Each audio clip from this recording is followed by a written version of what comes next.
So far we've gone from January of 2012 to May of 2017 when I graduated USI and started working. So 5 years, everything's going great. I wasn't on the transplant list, the LVAD was working fine, and I wanted to see how far I could go. Summer of 2017, I started to have problems. I have what's called a driveline that connects the outside device to the inside device. So the pump itself that sits under my heart is connected to the outside controller is what it's called, but it's kind of like the brains. It got a cut on it. They were talking about whether they needed to do surgery to replace that, and it turned out they did. So on my birthday, August 4th, 2017, I got my second LVAD put in. It was a HeartMate 2. My work raised almost $1,800 to help with my medical bills, and I ended up giving half of that back to the Good Samaritan Foundation. I got married September 9th of that year, so pretty much right after I recovered from surgery. I was back to work in mid-September, so right after my marriage. Everything was going good. April 2018, things started to go downhill again, but there were more physical symptoms this time. I listed myself for transplant, moved to Indianapolis in July of 2018 and started a new job, started training.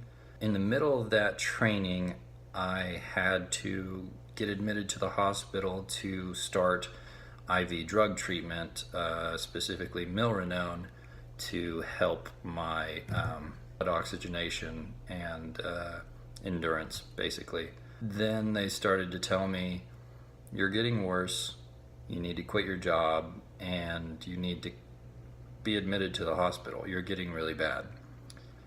So I was hospitalized on September 4th. They found out that I had blood clots in my HeartMate 2 LVAD.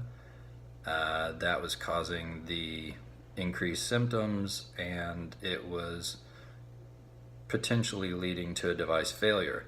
And I had a replacement surgery on the 12th of September. Went from a HeartMate 2 to a HeartMate 3, which is a similar device but different mechanism for circulating the blood, and I was discharged September 27th. On October 27th, I was cleared to drive, encouraged to go back to work. A couple of weeks after that, I saw my cardiologist and again was encouraged to go back to work because of my particular wait time and blood type, specific complicating factors of me and the transplant list. So now, this is where I am. Insurance is awful. Trying to be in my situation and move, change jobs, deal with Social Security and the private insurance industry, the health insurance marketplace, while you're going through all these changes within 1 year is really hard. So that's been like a half-time job at least.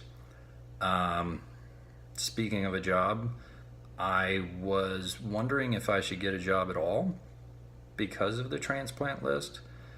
But again, because I'd be waiting for so long, they recommend to go back and just make like nothing's happening, nothing's changed. You might as well work while you're waiting. And I have an interview coming up in a couple weeks, and we'll see how that goes. As far as medical decisions go, right now I have a decision to make about staying on the transplant list versus writing out the machinery for whatever it's worth. And there are lots and lots and lots of things to consider with that.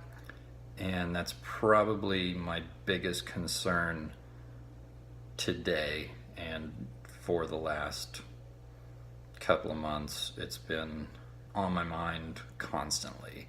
So that's where I'm at today.